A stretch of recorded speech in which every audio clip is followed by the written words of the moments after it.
The bargain had been a simple one, a human life to ensure a generation of peace. It was a premise that sounded like the opening of a fairy tale, but Ilara knew the truth of such stories.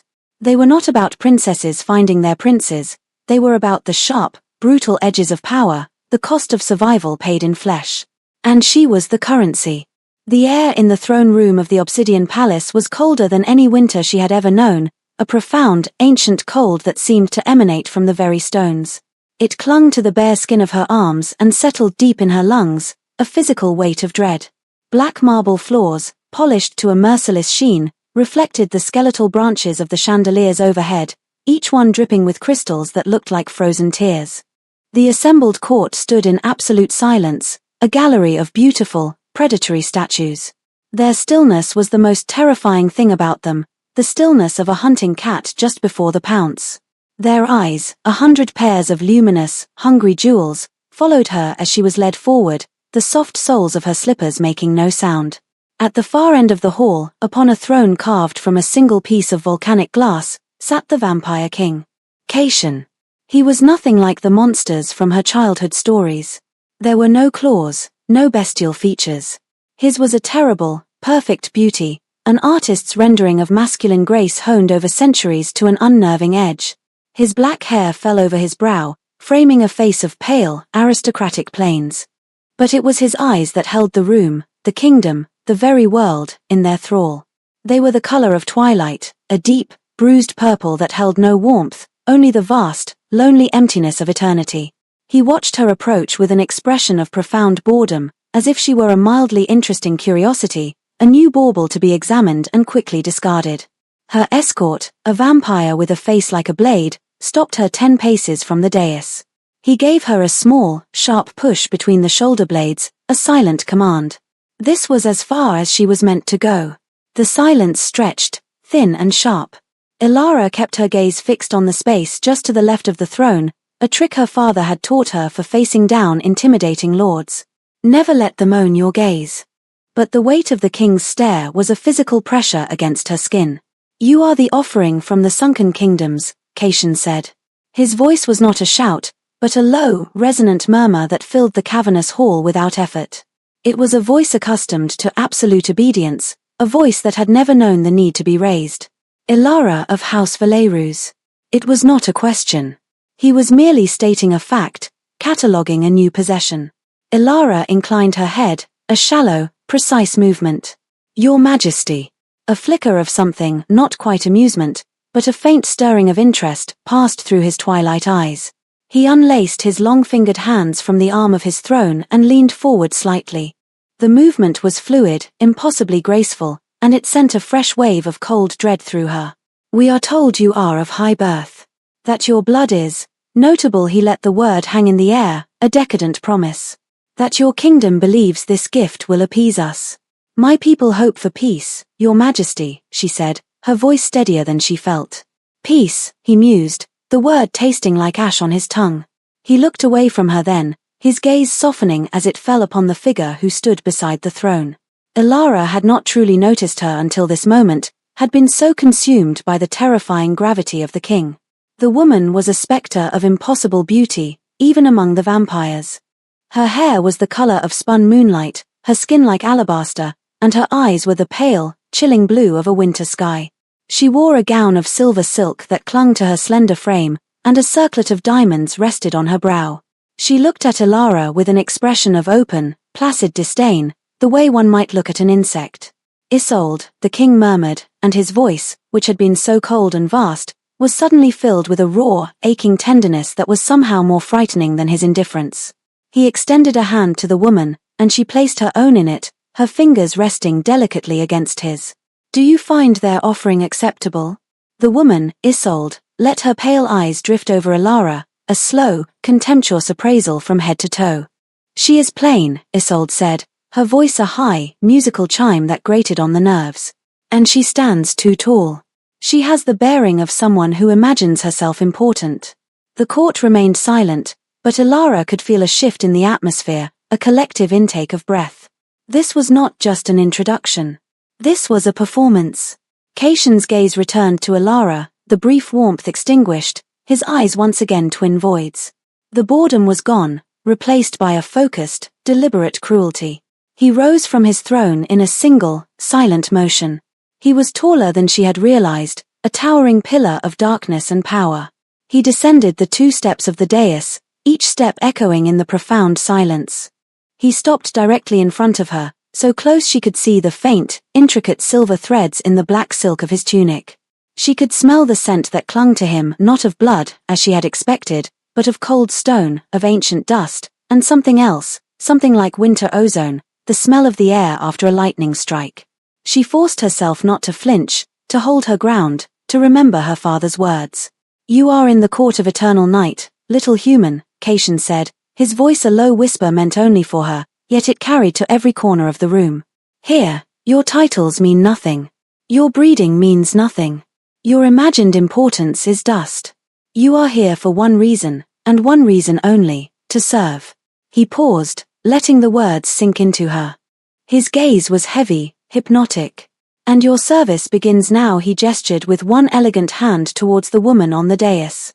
"This is the Lady Isolde, the true queen of this court, the sun to which all our worlds turn. And you," he said, his voice dropping further, becoming hard as iron, "will learn your place beneath her." He did not touch her. He did not need to. The force of his will was a physical blow. "Kneel," he commanded. The word struck Elara with the force of a physical blow. It was simple, absolute. A command that expected no hesitation. Her every instinct screamed in rebellion. She was Elara of House Valerus, daughter of a duke, raised to bend her knee to no one but her own sovereign. Her pride, the only armor she had left, stiffened her spine. The faces of the court swam before her, a sea of pale, expectant predators. She saw the faint, cruel smile on Isolde's perfect lips. She saw the unwavering, implacable demand in Caitian's eyes.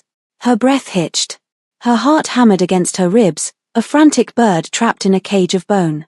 For a heartbeat, for one insane, suicidal moment, she considered refusing. She considered standing tall and meeting his gaze and letting him strike her down. It would be a quick end, a clean end. Better than this slow, grinding humiliation. But then she thought of the peace treaty. She thought of her family, of the thousands of lives that rested on this single, fragile pact. Her life was the seal on that document. Her obedience was the price. A defiant death was a luxury she could not afford. Slowly, deliberately, as if moving through water, Elara lowered herself. The fine fabric of her traveling gown whispered against the floor. The cold of the marble seeped through the cloth, a chilling shock against her knees. The act was a violation, a shearing away of self. With every inch she descended, she felt a piece of her identity being stripped away. Daughter. Noblewoman. Person. She came to rest on the polished stone, her head bowed. The perspective of the room shifted. She was now looking at the gleaming tips of Caitian's boots, at the hem of his fine trousers. She could feel the collective gaze of the court pressing down on her like a physical weight. The silence was absolute, broken only by the sound of her own blood rushing in her ears. "Look at her," Caitian said, his voice now holding a note of dark satisfaction. He was speaking to Isolde, presenting Elara like a trophy, a slaughtered beast laid at her feet. "Look at your new handmaiden. Your new pet." Elara lifted her head. Not in defiance, but with a cold, clear purpose forming in the ruins of her pride. She did not look at the king. She bypassed him entirely. Her gaze traveled up, past the fine silver silk of Isolde's gown, past the slender column of her throat, to her face.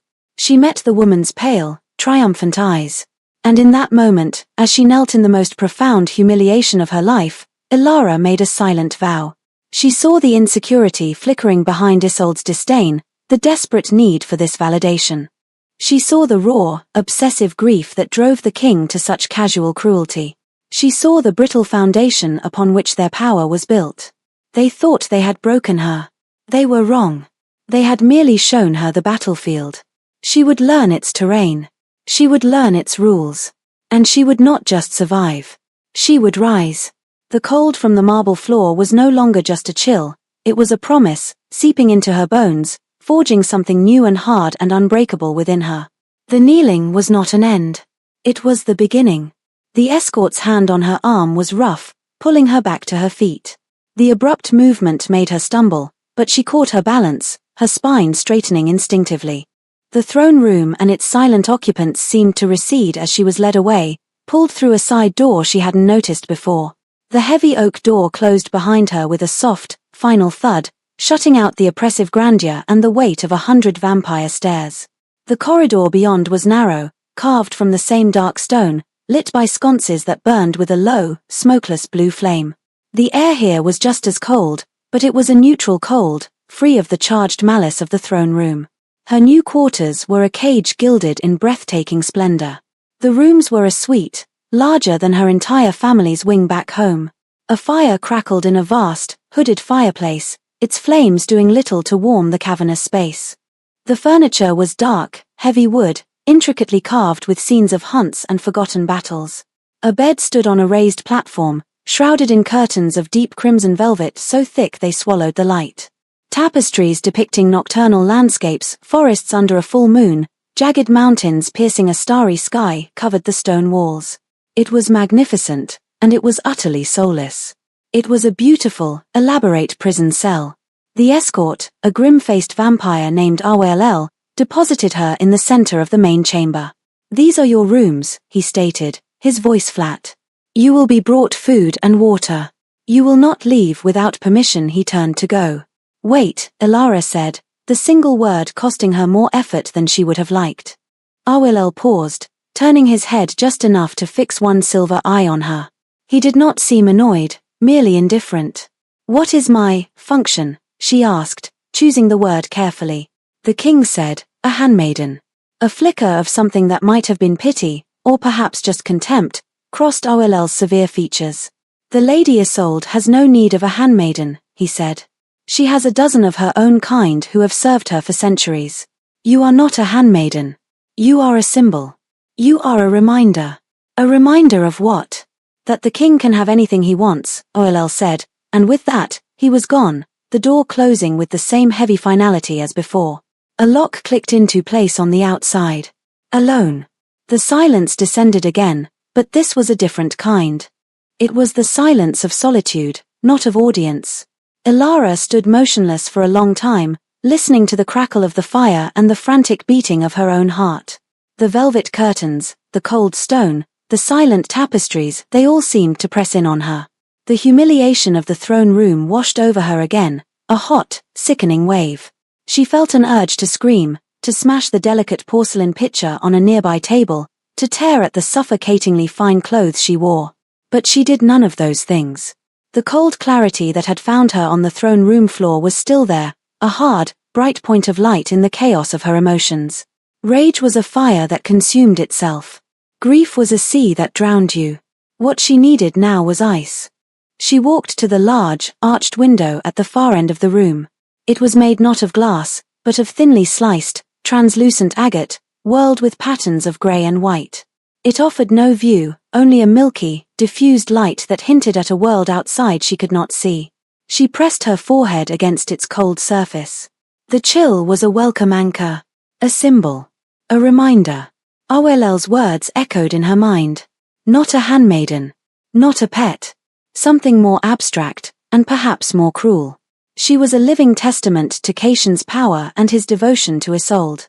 Her presence was a constant, public performance of his love for another. Every breath she took in this palace was for them. She pushed away from the window and began to move. She explored the rooms with a methodical focus, her earlier numbness giving way to a sharp, analytical curiosity. She ran her hands over the carved furniture, the woven tapestries, the cold stone of the walls. This was her world now. She needed to understand it. In the adjoining room, she found a bathing chamber with a sunken tub of polished granite, and beyond that, a small antechamber lined with empty wardrobes. It was in the main chamber, tucked away on a shelf beside the fireplace, that she found her first treasure. It was a book. Just one.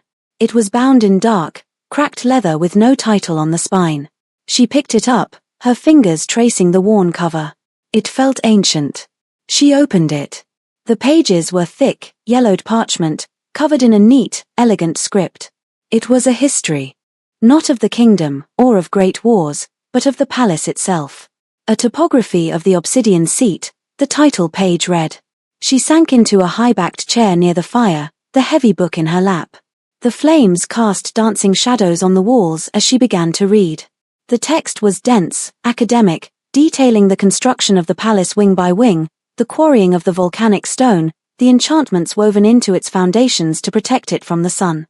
It was dry, factual, and to Alara, it was a lifeline. It was a map.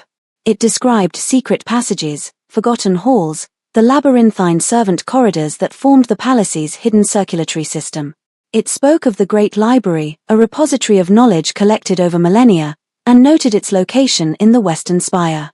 As she read, the palace transformed in her mind from an opulent prison into a complex system, a puzzle to be solved. Knowledge.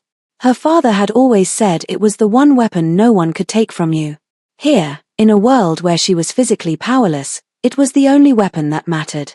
Hours passed. A silent, gliding servant brought a tray with bread, cheese, and a goblet of water, placing it on a table without a word and disappearing just as quietly. Alara ate mechanically, her eyes never leaving the pages. She was no longer just Alara of House Valerus, the humiliated offering. She was a scholar. A strategist.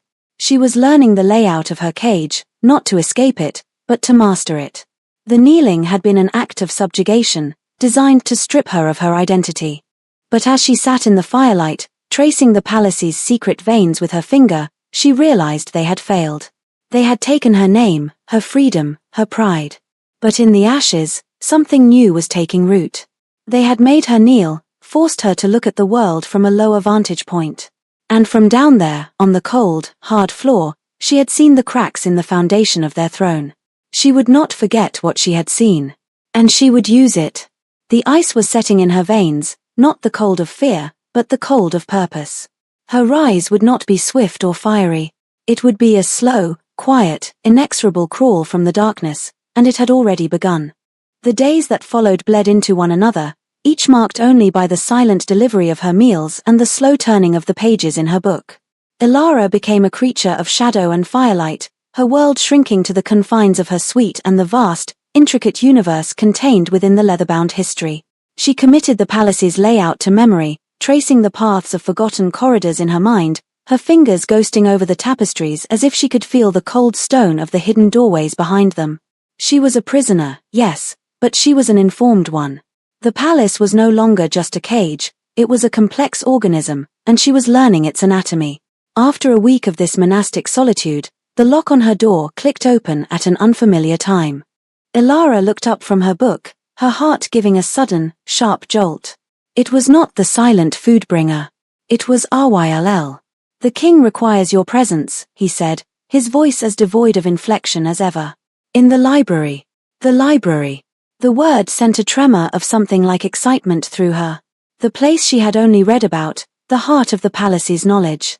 She stood, smoothing down the simple wool dress she had been given, and followed him without a word. The journey through the palace was a revelation. Ryll led her through corridors she now recognized from the book's descriptions, the Hall of Echoes, with its vaulted ceiling that carried whispers from one end to the other, the sunken gallery, lined with empty pedestals where statues had once stood before being destroyed in some forgotten war. The vampires they passed ignored her completely, their gaze sliding past her as if she were a piece of furniture being moved. She was beneath their notice, and she cultivated that invisibility, keeping her eyes downcast, her posture unassuming. It was a form of armor. The entrance to the great library was a set of towering bronze doors etched with constellations. Ryll pushed them open, and Alara stopped on the threshold, her breath catching in her throat. The room, the series of rooms, for it was a vast, sprawling complex, was the most magnificent thing she had ever seen. Shelves carved from a pale, petrified wood soared upwards for hundreds of feet, disappearing into the shadowy gloom of the vaulted ceilings. Ladders on brass rails lined the walls, and spiral staircases connected multiple levels. The air smelled of old paper, leather, and dust, a scent that was more comforting to her than any perfume.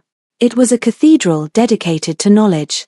Caitian was standing near a large celestial globe in the center of the main rotunda, his back to her. He was dressed in simple black, without the formal regalia he'd worn in the throne room. He did not turn as she entered.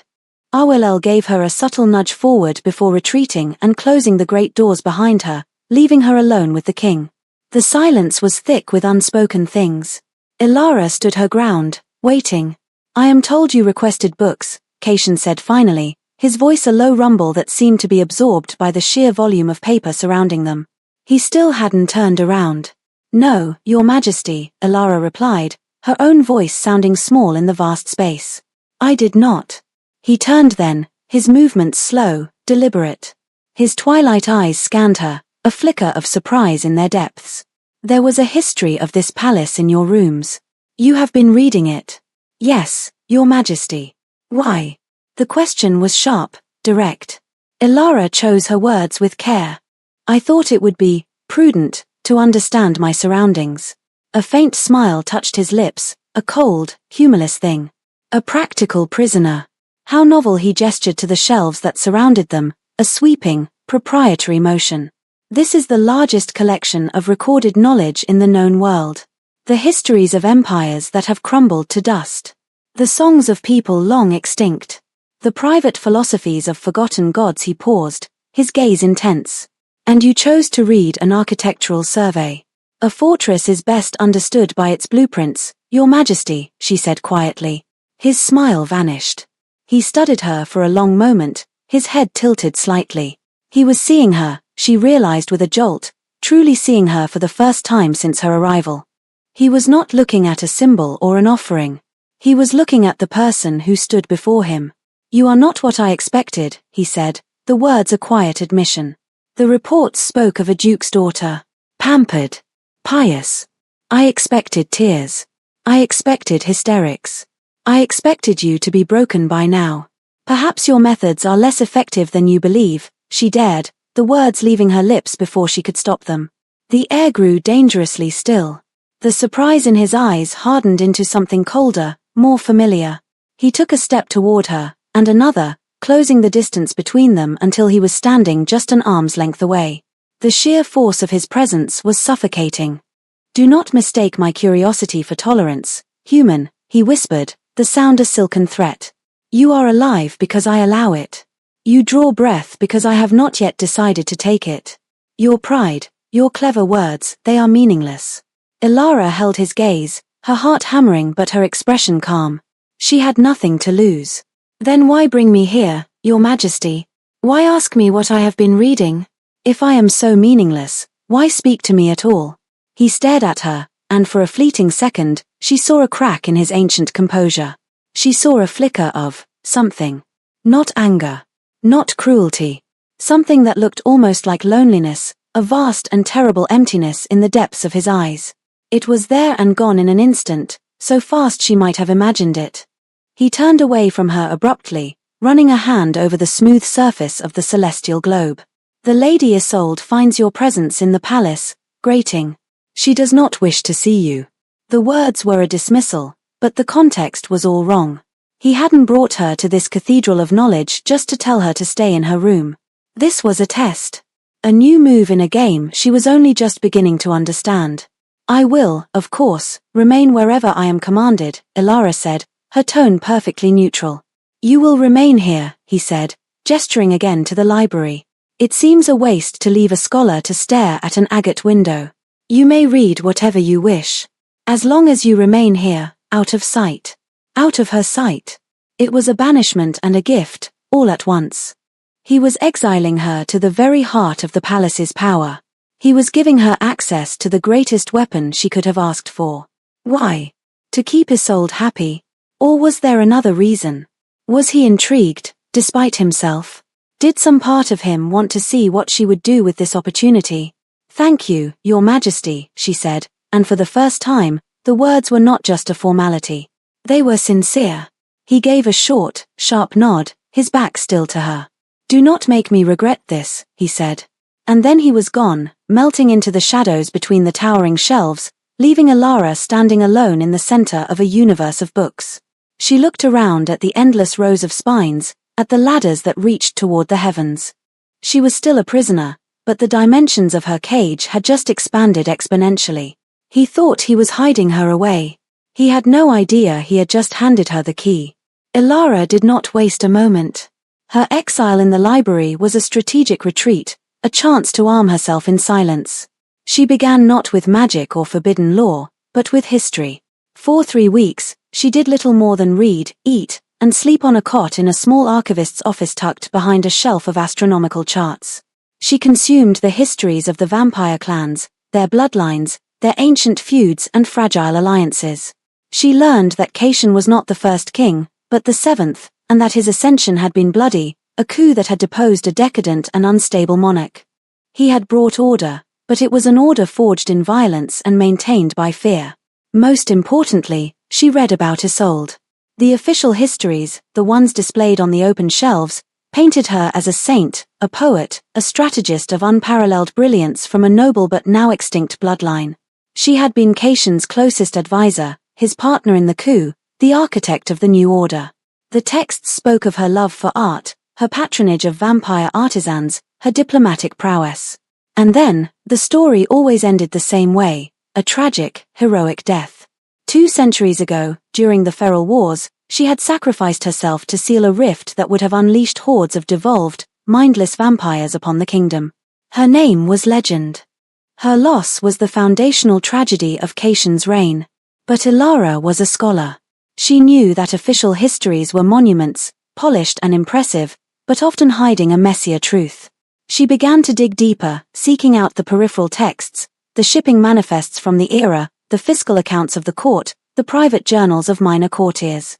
She spent days cross-referencing dates, names, and locations. And she began to find inconsistencies. Small things, at first. A record of a tapestry commissioned by Isolde dated 2 weeks after her supposed death. A courtier's journal entry complaining about Isolde's temper, describing her as brittle and vain, a stark contrast to the saintly figure of the official chronicles. The most jarring discovery came from a logbook of the palace guard. It was a dry, tedious record of patrol shifts and gate duties. Buried in an entry from the week of Isolde's heroic sacrifice was a note. Lady Isolde confined to her quarters by King's decree. High-level containment ward placed on the summer wing. Confined. Not preparing for a heroic battle. Ilara's blood ran cold. The official story was that Isolde had ridden out to the rift at the head of an army. But this record, this mundane, forgotten logbook, said she was a prisoner in her own rooms. Ilara's search became more frantic, more focused. She hunted for any mention of the summer wing in the weeks that followed. She found nothing. It was as if the entire wing of the palace had ceased to exist in the records. One night, guided by a half-remembered passage in the architectural survey, she found a hidden alcove behind a loose shelf of geological treatises. Inside was a small, locked chest. It was old, the iron bands rusted. It took her an hour of patient work with a letter opener and a piece of wire to pick the simple lock. Inside was a single, slim volume bound in faded blue velvet. It was a diary. The script was elegant, feminine, but agitated, the lines slanting angrily across the page. The first entry was dated from the week of the Fetal Wars.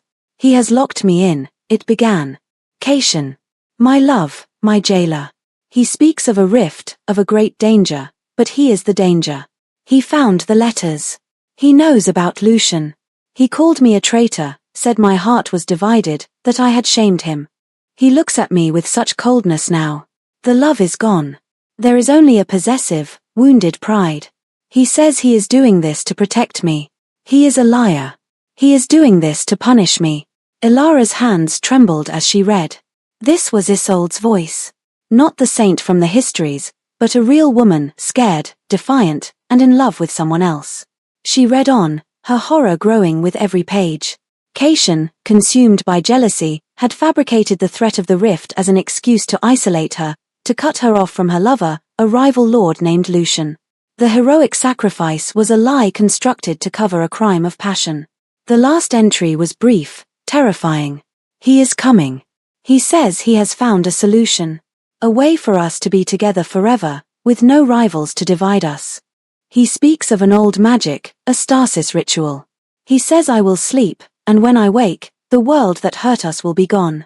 I see the truth in his eyes. This is not a sleep. It is a tomb. He means to preserve me like a flower pressed in a book, a beautiful, dead thing to be owned forever. Oh, Lucian, my love, he will never let me go. The entry ended there, the ink trailing off in a desperate, jagged line.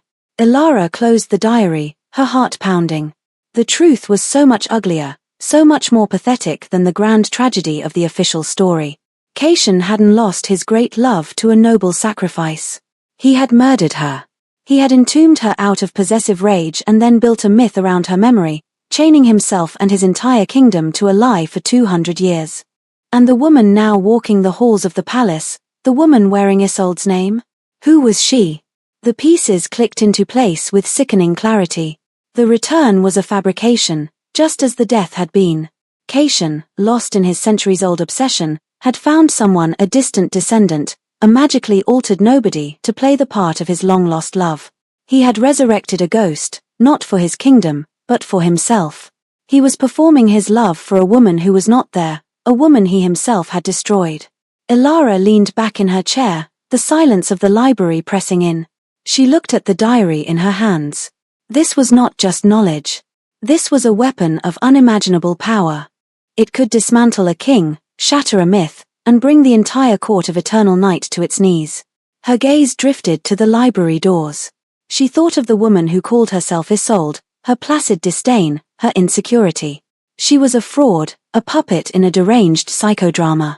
She thought of Caitian, the grieving king, the romantic tyrant.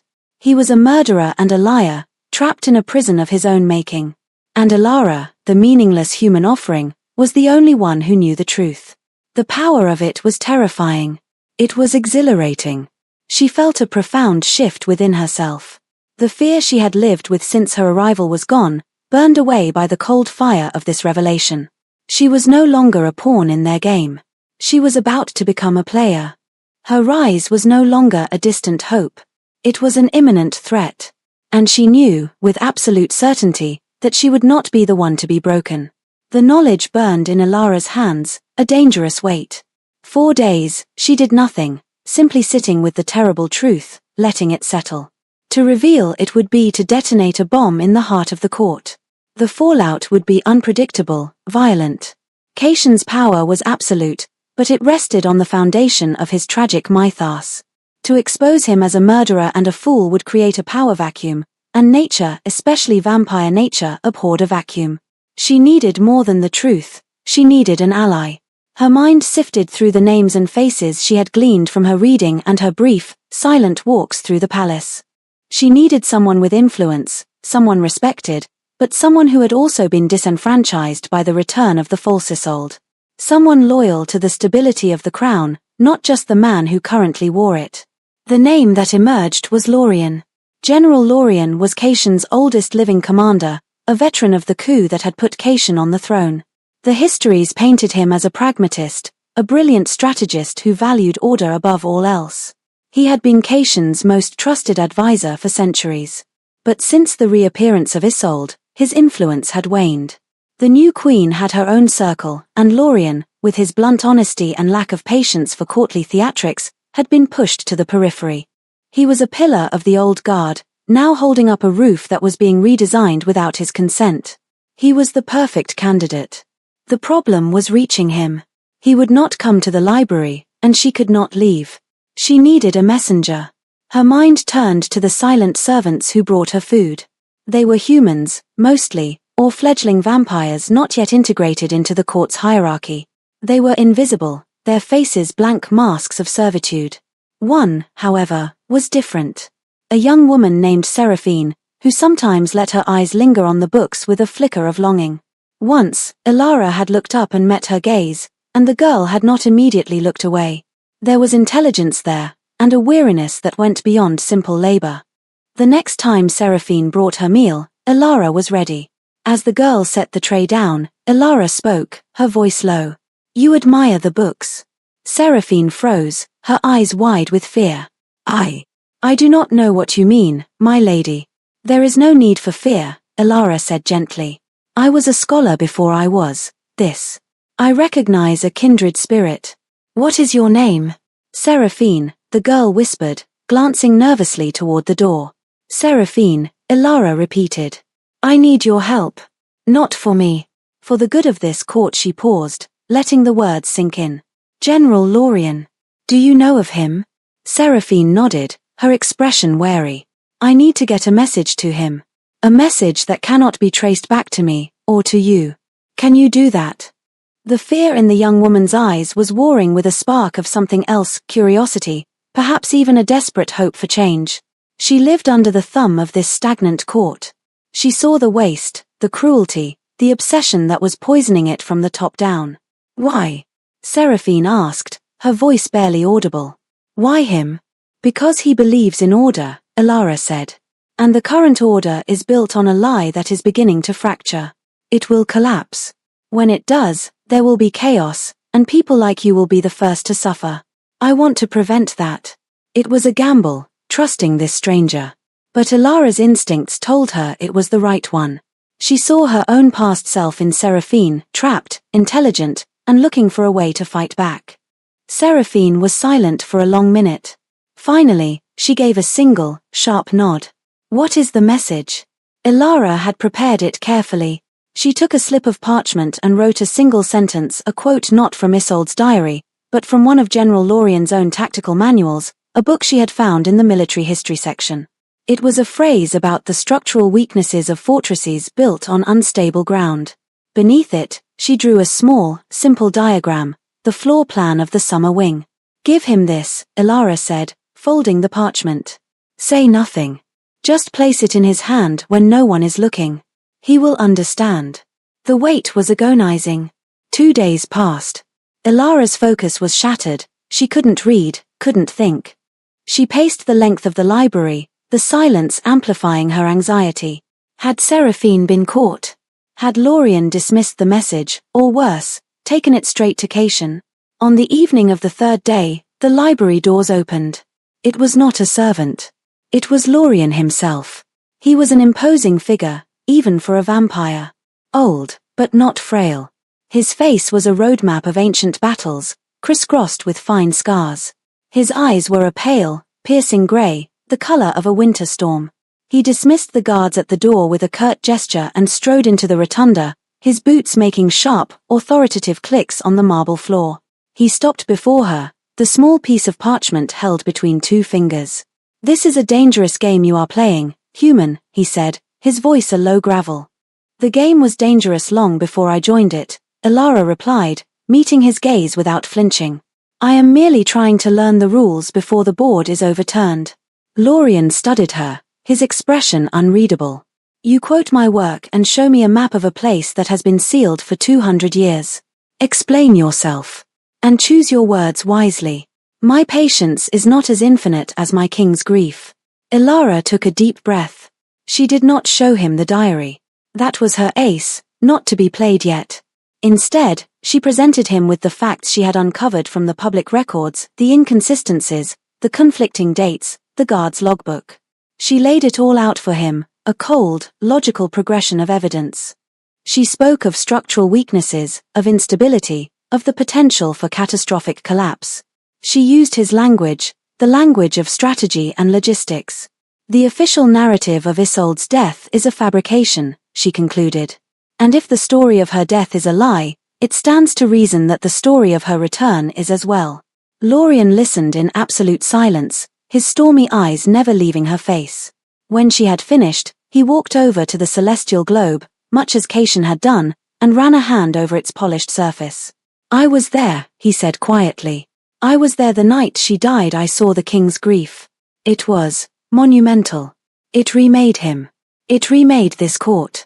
We have spent 2 centuries honoring a ghost. He turned back to her, his face grim. And now, you claim he has invited a stranger to wear her skin and sit at his side. He has, Elara said. And her presence weakens him. It makes him unpredictable.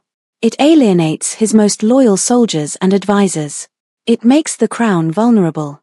She was appealing to his sense of duty, his loyalty to the institution of the monarchy that he had helped build. Lorien was silent for a long time. The only sound was the distant, whisper-soft rustle of pages turning in some unseen corner of the vast library, as if the ghosts of scholars were listening in. What you suggest is treason, he said finally. No, Elara corrected him. Ignoring a threat to the stability of the kingdom is treason. I am a foreigner and a captive. I have no stake in your politics. But I would rather live in a kingdom ruled by order than one that tears itself apart over a madman's fantasy. Her words were bold, bordering on suicidal, but she knew she had to show him she was not afraid. She had to be his equal in this, or he would never trust her. A slow, grim smile touched Lorien's lips. It was the first expression she had seen on his face that was not a scowl. You have the heart of a soldier, Elara of House Valerus. A foolishly brave one, but a soldier nonetheless. He tucked the parchment into his tunic. I will look into this. I will use my own resources to verify your claims. But if you are right, he let the sentence hang in the air, the unspoken threat and promise of it echoing in the silence. If you are right, then the king is compromised. And a compromised king cannot be allowed to rule. He turned and strode out of the library, his footsteps once again ringing with authority. The bronze doors boomed shut behind him. Elara let out a breath she hadn't realized she was holding, her knees suddenly weak. She had done it. She had forged an alliance. She was no longer alone. The weight of the truth was now shared, and in sharing it, its power had multiplied. The first crack had appeared in the foundation of Caitian's throne, and she and Lorien were poised to strike the next blow. With Lorien's discreet inquiries validating her own, the next step became terrifyingly clear. The false Isolde was the linchpin of Caitian's delusion. As long as she played her part, the king would remain lost in his fantasy, and the court would continue its slow decay. The puppet had to be removed from the stage. But a public accusation was too risky. It would give the woman a platform to deny, to play the martyr, and it would force Caitian to defend her, entrenching him deeper in his lie. The confrontation had to be private, precise, a surgical strike to the heart of the deception.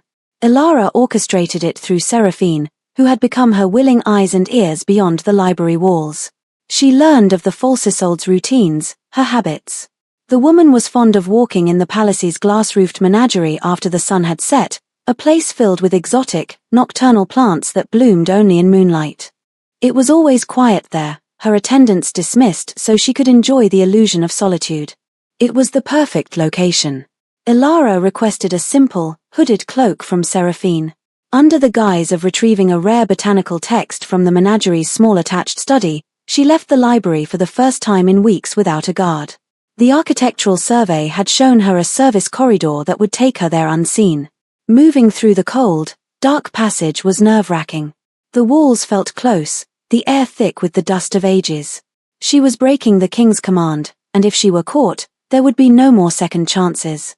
The menagerie was a world of breathless, humid beauty. Moonlight streamed through the vast glass ceiling, illuminating strange, pale flowers that unfurled their petals like grasping hands. The air was thick with the scent of damp earth and heavy perfume.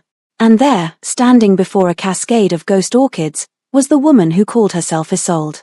She was even more beautiful up close, her perfection so absolute it was unsettling. She turned as Elara approached, her pale blue eyes narrowing. What is this? Who let you out of your cage, little scholar?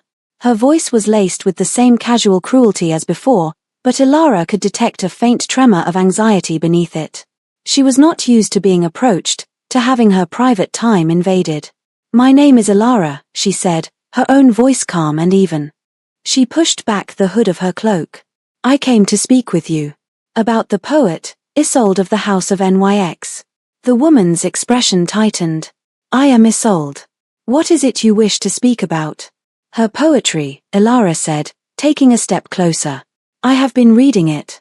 It's magnificent.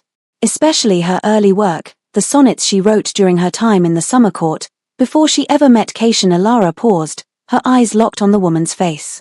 Do you remember them? The ones about the sea? A flicker of panic in the pale eyes.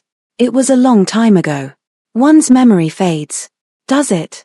Elara pressed gently. Because the Isolde I have read about had a perfect memory.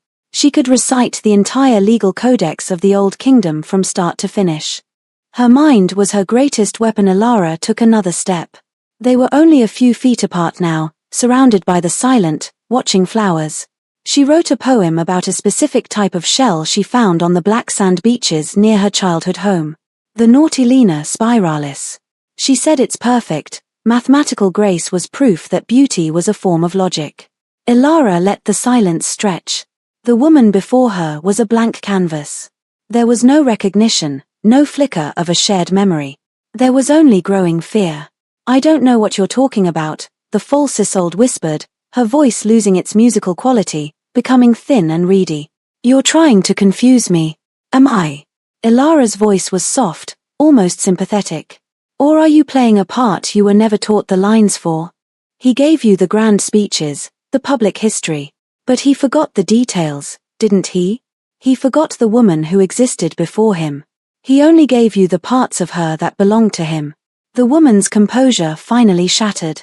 The mask of regal disdain dissolved, revealing a face that was young, terrified, and hopelessly out of its depth. "Who are you?" she breathed, taking a step back. "I am the person who knows you are not Isolde of NYX, Ilara said, her voice dropping to a near whisper. "I know that she loved a man named Lucian. I know that Cation did not lose her to a heroic sacrifice, but locked her away in a fit of jealousy. And I know that he murdered her, preserving her in a stasis tomb because he could not bear for her to belong to anyone else, even in death." Each word was a hammer blow. The false Isolde stumbled back, her hand flying to her mouth, her eyes wide with horror. She had clearly not been told the whole truth. She was a pawn who had never been allowed to see the whole board. "He told me she was lost," the woman stammered.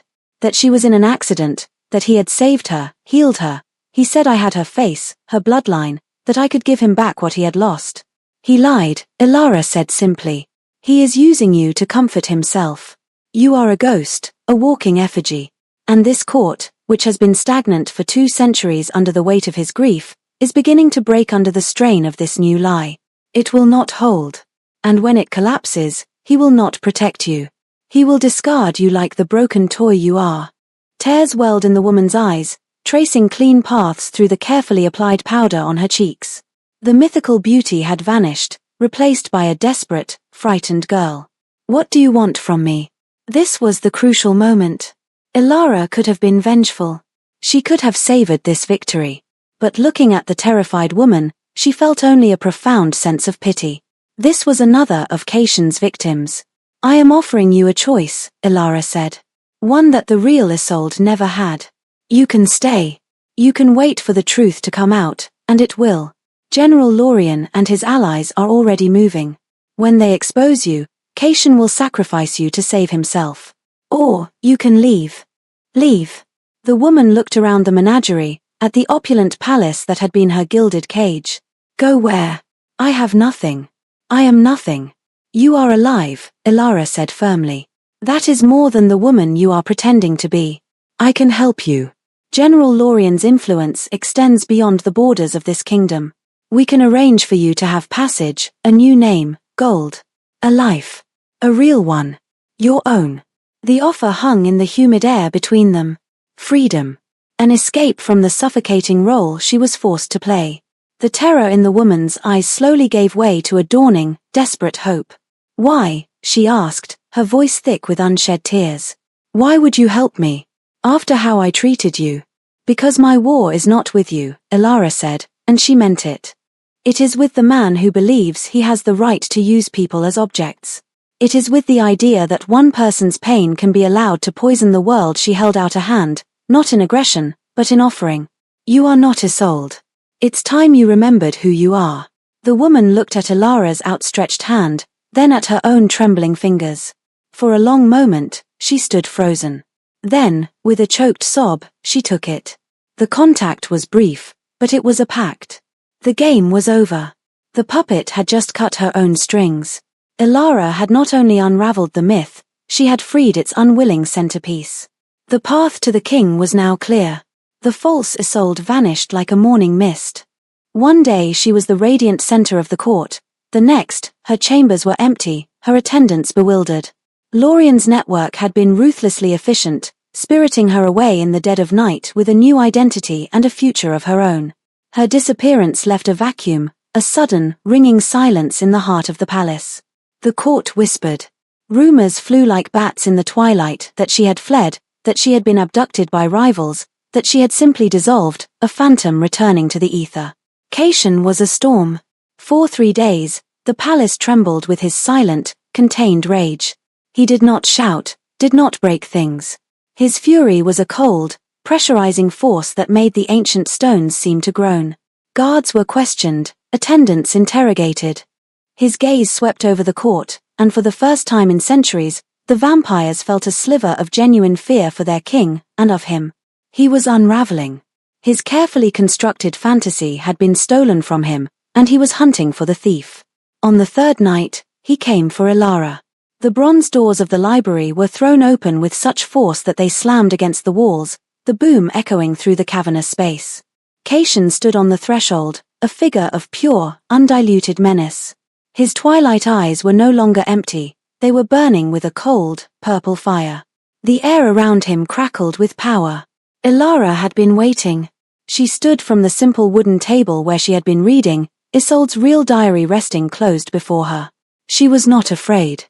The icy purpose that had been forged in her on the day she knelt was now a solid core of steel within her.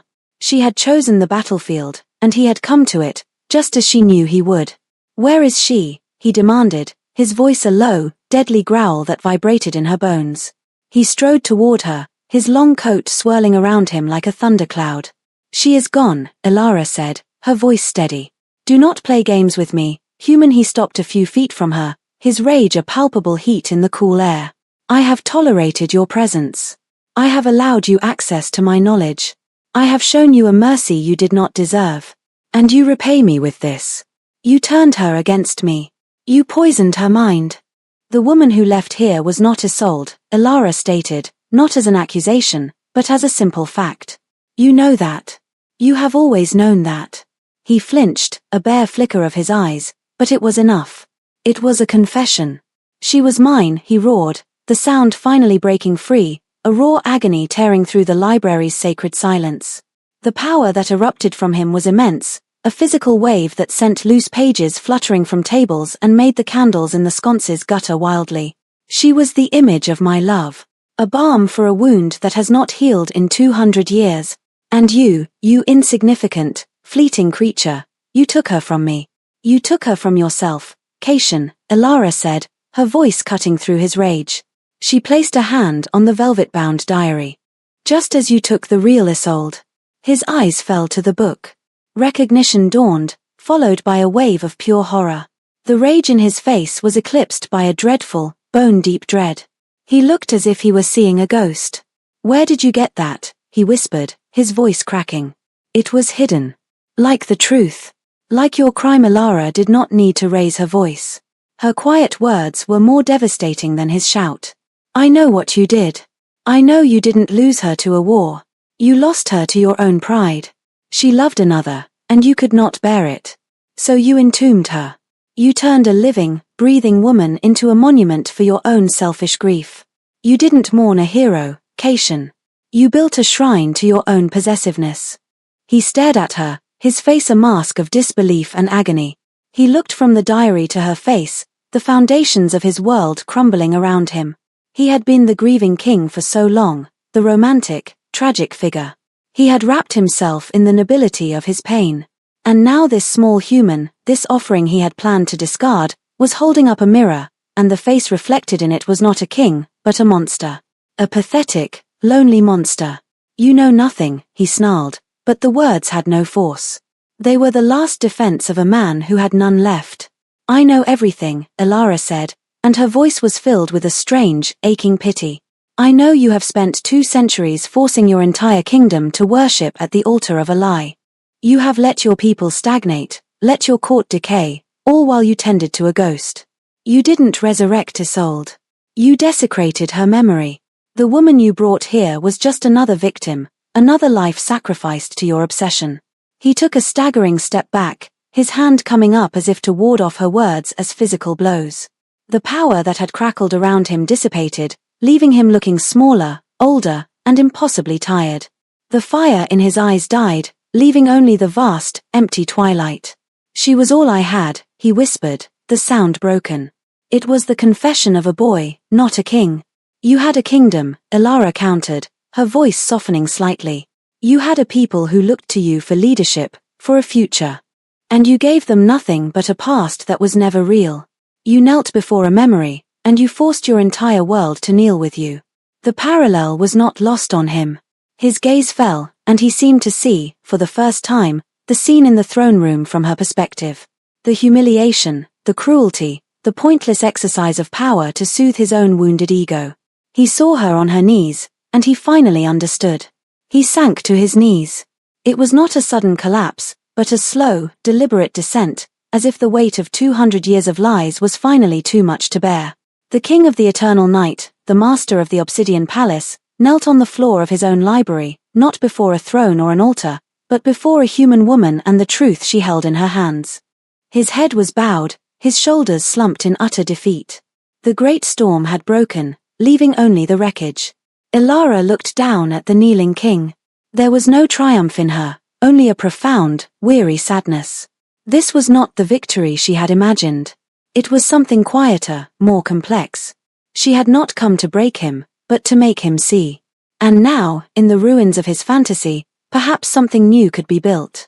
The reckoning was complete. The reign of the Ghost Queen was over. Now, the difficult work of living could begin. The king's surrender was not a public spectacle. It was a quiet, shattering moment witnessed only by Ilara and the silent, watching books. For a long time, Caitian remained on his knees, a broken monarch in the heart of his own forgotten power. When he finally rose, he looked like a man who had aged 1,000 years in a single night. The arrogant cruelty was gone, scoured away by the brutal truth.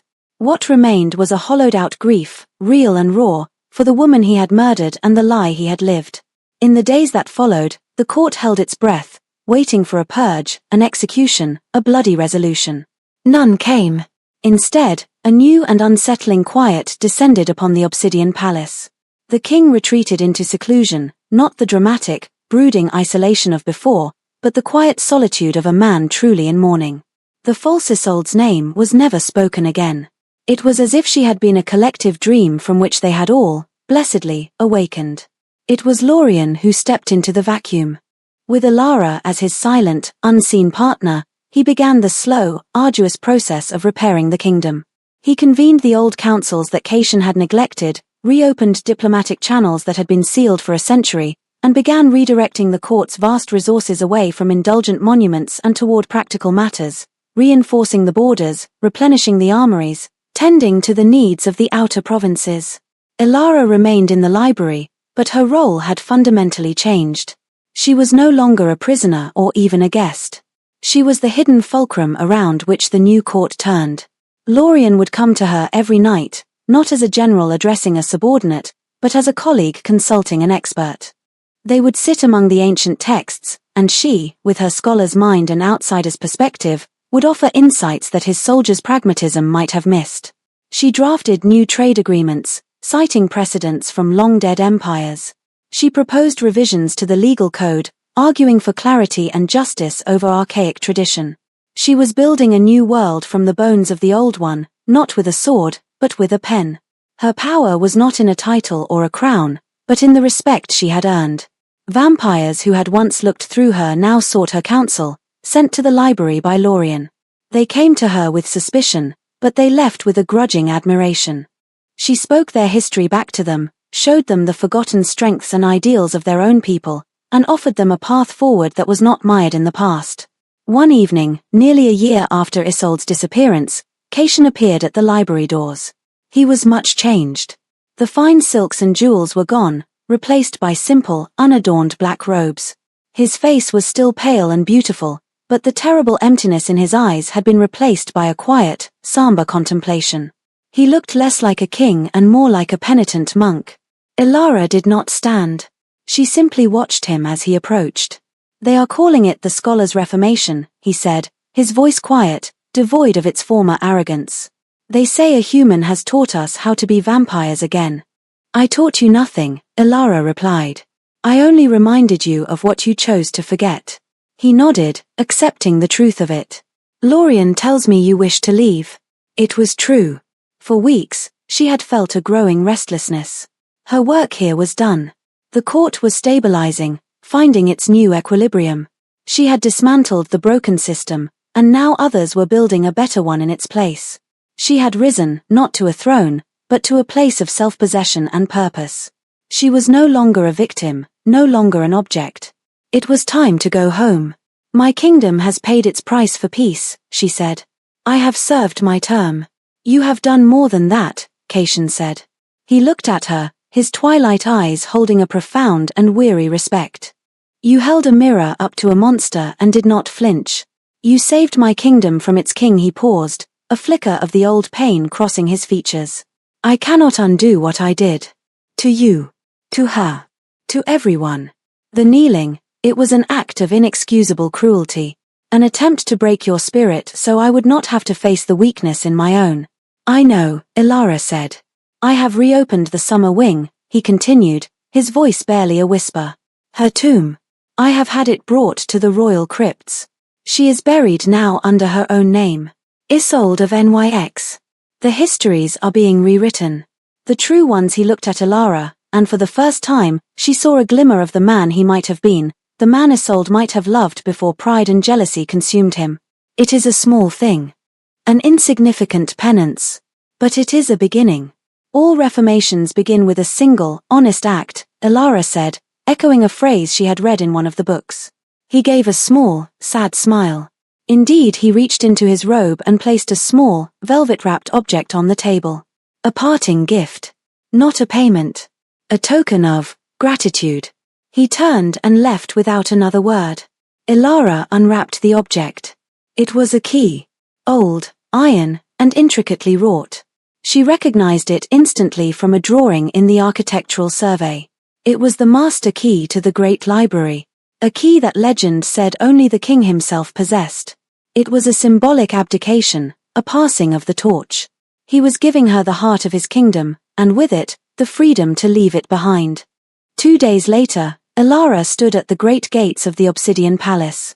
An honor guard, commanded by Lorien himself, stood at attention. It was not the escort of a departing prisoner, but of a visiting dignitary. A carriage laden with books of her own choosing stood waiting, along with chests of gold and silks, a dowry from the vampire court to the human lands, a formal sign of a new and balanced alliance. She looked back at the dark, volcanic spires of the palace. It had been her prison, her battlefield, and her university. She had arrived as a sacrificial lamb, an object to be used and discarded. She was leaving as the architect of a new era. She had not seized a throne or claimed a crown. Her victory was quieter, more profound. She had forced a stagnant, grieving world to face the truth, and in doing so, had freed not only herself, but them as well. Lorien stepped forward, his grim face holding a rare expression of warmth. The sunken kingdoms will be glad to have their duchess back, he said. Ilara smiled. I am more than a duchess now. She had been made to kneel, a pawn in a mad king's tragic fantasy. But from that lowly place, she had seen the truth. She had learned, she had planned, and she had risen. Not by stepping on the bodies of her enemies, but by helping them find their own way out of the darkness. She got into the carriage, the iron key a cool, solid weight in her pocket. As the carriage pulled away, she did not look back. Her gaze was fixed on the horizon, on the future she had built for herself, one word, one truth, one quiet act of courage at a time. She had risen above them both, and in doing so, had found herself.